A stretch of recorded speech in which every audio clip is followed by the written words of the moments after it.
સુરતમાં ફિલ્મી સ્ટાઇલમાં બુટલેગરની કારને ઝડપી પાડવામાં આવી છે। શહેર પોલીસનું જિલ્લા પોલીસની હદમાં આ ઓપરેશન હાથ ધરવામાં આવ્યું। સુરત જિલ્લા પોલીસ ઊંઘથી ઝડપાઈ છે ત્યારે બારડોલી રૂરલ પોલીસની હદમાં દિલધડક ઓપરેશન હાથ ધરવામાં આવ્યું છે। 30 થી પણ વધુ કિલોમીટર સુધી શહેર પીસીબીની ટીમ દ્વારા પીછો કરવામાં આવ્યો અને પોલીસે બુટલેગરને ઝડપવા માટે પાછળથી પિકઅપને પણ ઠોકી છે। ત્યારે બારડોલીના સરભણ ચાંદ દેવી પાસેનો આ બનાવ સામે આવ્યો છે। બુટલેગરની દારૂ ભરેલી પિકઅપ વાનને ઝડપી પાડવામાં આવી છે।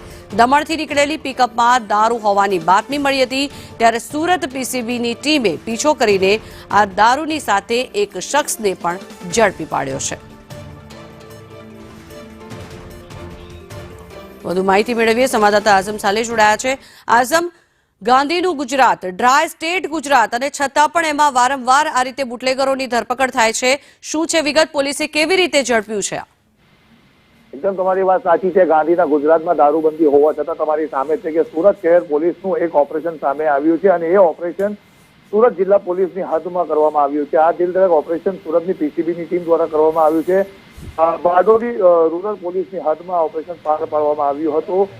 સતત 20 થી 30 કિલોમીટર સુધી પીછો કરવામાં આવ્યો હોવાની વાત સામે આવી રહી છે અને દારૂ ભરેલી પિકઅપ પકડી પાડવામાં આવી છે। ગાડી બુટલેગર ભગાવી રહ્યો હતો, જેના કારણે સુરત પીસીબીની ટીમ જે વ્હાઇટ કલરની ખાનગી સ્કોર્પિયોમાં હતી તેનેથી પાછળથી ઠોકવામાં આવી હતી। ત્યારબાદ એ પિકઅપ અટકી હતી અને ત્યાં બુટલેગર જે હતો, જે ચાલક હતો, તેને પકડી પાડવામાં આવ્યો છે। હાલ આ સમગ્ર મામલે જોવા જાય તો વધુ તપાસ હાથ ધરવામાં આવી છે।